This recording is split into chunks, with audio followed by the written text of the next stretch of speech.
is a self-made billionaire. Please welcome Mark Cuban. You are a billionaire. You are the poster boy for success in the .com era. You are fantastic. I love watching you. Everything you do is just amazing. You're one of those American dreams come true. So how did you start your company, the one that you sold to create the money to get the Dallas Mavericks? The word streamed or streaming didn't exist before Mark Cuban. Back 23 years ago, and my buddy from college, Todd Wagner, and I used to get together all the time. And he's like, look, I've been thinking about this new internet thing. This is late 94. And people didn't know what streaming was. I mean, it's hard to conceive now. But I was living in Dallas, always a huge basketball fan, had gone to Indiana University. And back then, if there was a basketball game we wanted to watch or listen to, if it wasn't on national broadcast television, you were just out of luck. And the internet was just starting to happen. And we're like, there's got to be a better way. A couple of months ago, there was like a big breakthrough announcement that on the internet, they were going to broadcast a baseball game. We started a company called AudioNet, which was the very first streaming company on the internet. You could listen to a baseball game on your computer. And I just thought to myself, does radio ring a bell? And all of a sudden, started getting people from all over the world downloading and streaming these replays of radio broadcasts. AudioNet went from 10 people a day to 100 people to 1,000 people a day. And that's really when streaming was born. You know, we basically started streaming. We were the first big streaming company. And so we saw streaming as the future of media. We were YouTube before YouTube. How could you have foreshadowed this is where it's heading? Then once video hit, you couldn't stay AudioNet in a world that had audio and video. that's why we had to change the name. Broadcast.com, a company that would take the stock market by storm. The IPO heard round the world. A stock shot up 249% on its first day of trading last week. One of the most successful IPOs of all time. And by 4 o'clock, it soared to almost $63. Making Mark Cuban a billionaire overnight. And it was the biggest IPO in the history of the stock market. And then Yahoo bought us for $5.7 billion. They says a genius sees things that no one else sees and hits the bullseye. Mark Cuban's success with Broadcast.com changed everything because he had proven that the rise of personal computers and the internet was about to change the world forever. I'd been in the technology business for a long time, right? And we're like, look, this internet stuff, there's going to be multimedia at some point, right? Let's start with audio and eventually it'll get to video. And we're like, okay, is anybody else doing this? No. And I was like, let's just grind it out. And boy, was he right, because in 1999, the idea of using the internet to build a multi-billion-dollar media business was at the tip of every developer's mind. So later that year, a 19-year-old hacker released the beta version of a peer-to-peer music service that was supposed to allow users to download and share music. Using a PC to download music is one of the hottest of today's computer trends, and that has the recording companies up in arms and heading to court. At the center of their dispute is a music-sharing internet service known as Napster. Now, even though Napster wasn't a streaming service in the way that we think of it today, it felt like it, because users can search for any song that they wanted, download it instantly, and listen to it within seconds, leaving Napster to become the first instant download streaming service. But there was something in the way that was preventing Napster from getting any bigger: copyright law. Napster is stealing from us, straight up, and I'm going to fight them to the death. And they're enabling people to get the music free, and I don't think it's right. They're taking food out of my kids' mouth. Because all of the major labels saw Napster as a threat, because Shawn Fanning and Sean Parker just wanted to create an easy way for people to gain access to the music in this new world. But the music industry just wanted the profits. So they buried Napster with lawsuits and prevented them from ever even making a single update to the application, even though Napster had millions of users on this platform that everyone loved. But it was this legal gray area that just wouldn't allow the industry to let up. So in 2001, Napster was shut down for good. But the damage was all but done, because by now, due to the rise of the internet, people expected access to instant large media libraries of content without ever having to own a single file. A whole generation got used to the idea that music should be free. And it was this shift in mindset that would soon lead to the rise of the first true streaming service, as the world decided it wanted to move from downloads to real-time, on-demand music. So Napster's rise and fall acted like a wake-up call for the music industry, because it forced the companies to rethink how they delivered their music to the consumers. So in late 2001, Rhapsody launched the world's first legal online service for on-demand streaming, offering users access to an entire library of music without needing to download it. And it was Rhapsody's success that opened the door for other audio streaming services, And within a few years, companies like Pandora and iHeartRadio followed suit, each offering their own spin for how music could be delivered to the people. And it was at this point that streaming had gone from a disruptive force to a legitimate industry model. But while audio streaming was finding its place, a new frustration was growing with the industry: the lack of video streaming, because the world was now hungry for instant access to video. But finding and sharing videos online was still next to impossible, because at this point, there was no easy way to stream or share videos efficiently. And the frustration reached its peak when a single moment at the Super Bowl left the entire world searching for the video online and couldn't find it anywhere. So, 3 former PayPal engineers saw an opportunity. Inspired by the overwhelming demand for a platform to share and stream video, they decided to build just that. They called it YouTube. And the goal was simple: make it so that anyone, anywhere, could search for a video and start streaming it instantly without ever having to download massive files or navigate to complicated software. But just like every streaming service before them, success wasn't easy, and they ran across the big brother of all issues: copyright. That's because users began uploading everything from television clips to music videos to blockbuster movies. And it wasn't long before media companies noticed that their content was being shared without their permission. It's a case of old media taking new media to court. Yesterday, Viacom filed a $1 billion copyright lawsuit against YouTube. And so now YouTube was facing the same exact legal challenges that just took down Napster a few years earlier. But unlike Napster, YouTube had a new secret weapon: the DCMA, the Digital Millennium Copyright Act. Because under this law, YouTube could host copyrighted content as long as it removed it when it was requested by its copyright holders. And it was this critical distinction that allowed YouTube to avoid direct legal action, giving them the time to build out the platform and negotiate deals with content creators. But the copyright problems was actually the least of their worries, because they still needed to solve the big dog problem of them all: monetization. They needed to find a way to generate revenue without alienating its user base by adding ads. But they solved the problem by holding off on heavy advertising in the early stages, allowing the platform to grow without disrupting the user experience. And then just 1 year after its launch, YouTube had become a global phenomenon, streaming over 100 million videos per day. And it was at this point it became the go-to destination from everything from viral clips to home videos to user-generated content. And it officially made it the second largest search-based website in the world, which made it a no-brainer for the largest search-based website to buy them.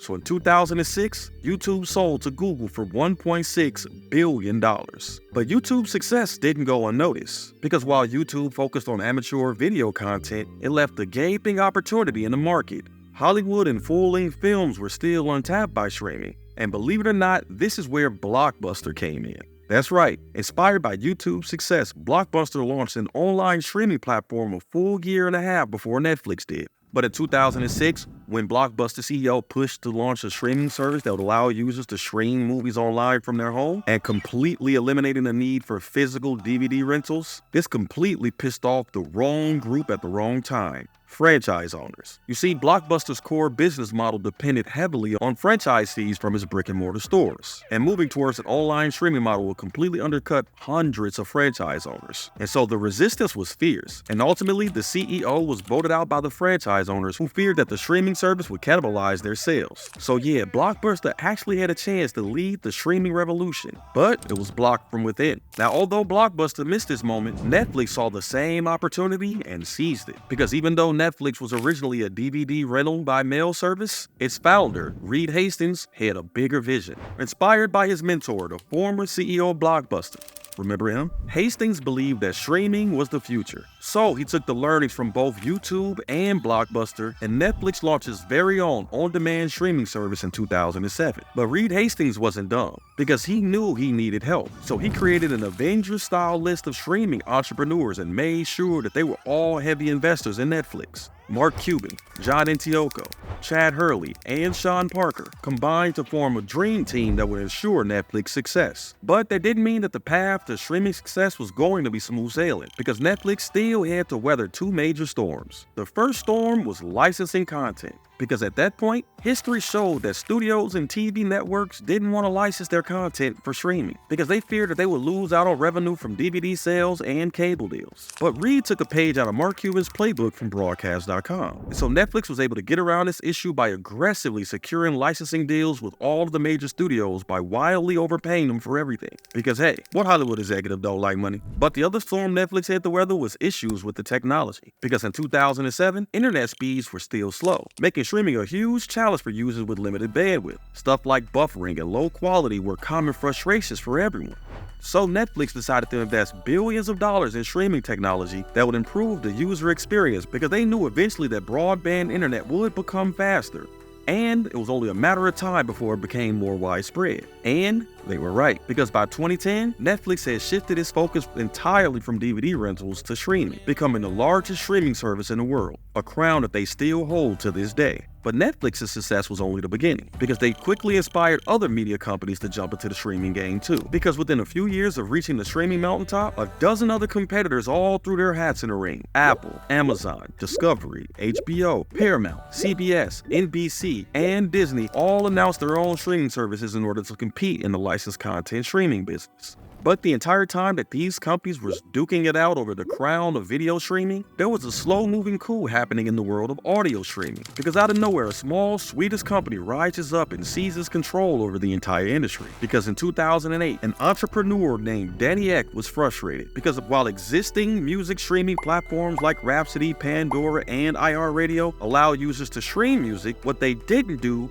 was give users what they truly wanted, the ability to play any song they wanted on demand. Instead, all of these services simply created a radio-like playlist, forcing users to listen to whatever the algorithm played next. And Danny wanted to solve this problem. He envisioned a platform where users could search and play any song instantly, without needing to own the music or download it. So he decided to take the two words that best describes the solution to this problem and create a company. And thus, Spotify was born. But from day one, Spotify faced a huge problem. You guessed it, the music industry. Because after the chaos caused by Napster and the decline of physical record sales, record labels were extremely cautious about any new platforms that could disrupt their already fragile business model. They truly feared that giving users the ability to stream any song on demand would further hurt record sales and cut into their profits. But Danny had a secret plan to win over those stuffy music execs. He brought in a key player, Shawn Parker. Remember him? One of the co-founders of Napster. And Parker's reputation as a disruptor, combined with his deep knowledge on the music business and his connection with music industry executives, gave Spotify a strategic advantage. Because when Danny added Shawn to the board of directors, Spotify was able to leverage Parker's name and cachet to negotiate with record labels and convince them to give Spotify the streaming rights that they needed. Because Shawn Parker's experience in navigating the music industry's legal and political landscape helped sway the minds of executives who actually helped fight against Napster just a few years earlier. But through some aggressive negotiations, Spotify secured deals with major record labels, allowing users to stream any song they wanted without owning the music. So when Spotify launched, it didn't take long for it to catch fire, because its freemium model allowed users to stream music for free, supported by ads, while offering a subscription for those who wanted an ad-free experience with additional features like offline listening. But even though Spotify had solved the key frustration that users wanted of direct access to songs, it became a new point of frustration for a lot of artists, forcing a new competitor named Tidal to be launched in an attempt to give out higher payouts for the artists. But Spotify's ease of use, massive catalog, and consumer-friendly business model made it damn near unbeatable. And eventually it even forced Tidal to close its doors. But even though in the early 2010s there were over a dozen different audio and video streaming companies, all of them seemed to only focus on one type of streaming, on-demand streaming. That means that every streaming service only provided pre-recorded and edited content, leaving a huge opportunity to step in and offer something a little more live. So in 2011, Twitch was launched, a platform designed for gamers to live stream their gameplay in real time. But Twitch wasn't just about broadcasting, it was about community, because for the first time, streamers could interact with their audiences in real time, building an interactive experience that on-demand services just couldn't match. But even though the idea was strong, Twitch still needed to answer one simple question even at launch. Is the market big enough? Like, is there really enough people willing to watch live streams of gamers and content creators? Well, needless to say, I think $1 billion acquisition acquisition by Amazon answers that question. And the success of Twitch forced every social media platform to offer some form of live video streaming. And then the launch of Clubhouse, the world's fastest growing audio-only live streaming platform in 2020, brought the true impact of Twitch and live streaming full circle, letting it be known that live streaming is just as big business as on-demand streaming. Which brings us to today. As cable TV fades into the background, streaming platforms continue to dominate the way we consume media, making the vision of the future joked about by all those late-night TV hosts and cult comedies no longer a figment of our imagination, but now it's a privilege of our reality. A reality that was foreseen by pioneers like Mark Cuban and Shawn Parker that literally became billionaires multiple times over off of streaming. But believe it or not, the streaming wars are far from over, because with new technologies like the metaverse and artificial intelligence on the horizon, the revolution is actually just beginning. Speaking of which, have you ever wondered how AI went from a sci-fi dream to a tool that's reshaping our reality too? Well, click here to check out this really cool deep dive on the world of AI and all of the moments that led us to this very point. Thanks again for watching, and see you in the next one.